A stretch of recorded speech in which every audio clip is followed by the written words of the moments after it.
Sir ಹೌದು, ನಿಮಗೆ ticket ಯಾಕೆ ಸಿಕ್ಕಿಲ್ಲ? ನಾನು ಸಾಕಷ್ಟು ಸಲ ಪಾರ್ಲಿಮೆಂಟ್ ನಲ್ಲಿ ಮಾತಾಡಿದ್ದೀನಿ. ನಮ್ಮ ರಾಜ್ಯದ ಸಾಕಷ್ಟು ಸಂಸದರು ನಾನು ಕೇಳಿದ್ರು, ಏನು ಮೊದಲೇ ಸಲ ಆರಿಸಿ ಬಂದಿ ಮಗನ ಈ ನಮ್ನಿ ಮಾತಾಡ್ತಿಲ್ಲ ಅಂತಂದ್ರು. ಅಲ್ರಿ ನನ್ನ ಭಾಗದ ಸಮಸ್ಯೆ ಬಂದಾಗ ನಾ ಎತ್ತಬೇಕು ಆ ಧ್ವನಿ. ಅವ್ರ ನಾಯನ್ನ ಇದು ಮೆಂಬರ್ ಆಫ್ ಪಾರ್ಲಿಮೆಂಟ್ ನಮ್ಮ ಅಪ್ಪನ ಆಸ್ತಿ ಅಲ್ಲ ಇದು.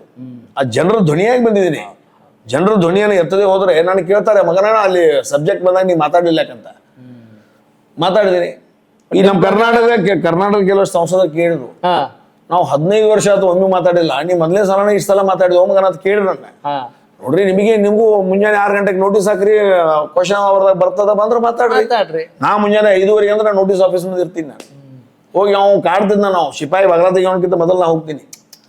ಆ ನೋಟಿಸು ಹಾಕ್ಬೇಕಾದ್ರೆ ಬೆಳಿಗ್ಗೆ 6 ಗಂಟೆಗೆ ಹಾಕ್ಬೇಕು. ಅದು ನೋಟಿಸ್ ಎಲ್ಲ ಸಬ್ಜೆಕ್ಟ್ ವೈಸ್ ಡಿಸ್ಕಷನ್ ಆಗಿ ದೆನ್ ಬಿಸ್ನೆಸ್ ಟೇಬಲಿಗೆ ಬರ್ತದೆ. ಅದು ಅದ್ರೊಳಗೆ ಸಿಗಬಹುದು, ಸಿಗಾಕಿಲ್ಲ. ನಾನು 200 ಸಲ ನೋಟಿಸ್ ಹಾಕಿದಾಗ ಒಂದು 5 ದಿನ 6 ಸಲ ಬಂದಿದ್ದೇನೆ ಕ್ವಶನ್ ಅವರ್ದಲ್ಲಿ. ರಿಮೈನಿಂಗ್ 0 ಅವರ್ಸ್ ಅಲ್ಲಿ ಮಾತಾಡಿದ್ದೀನಿ.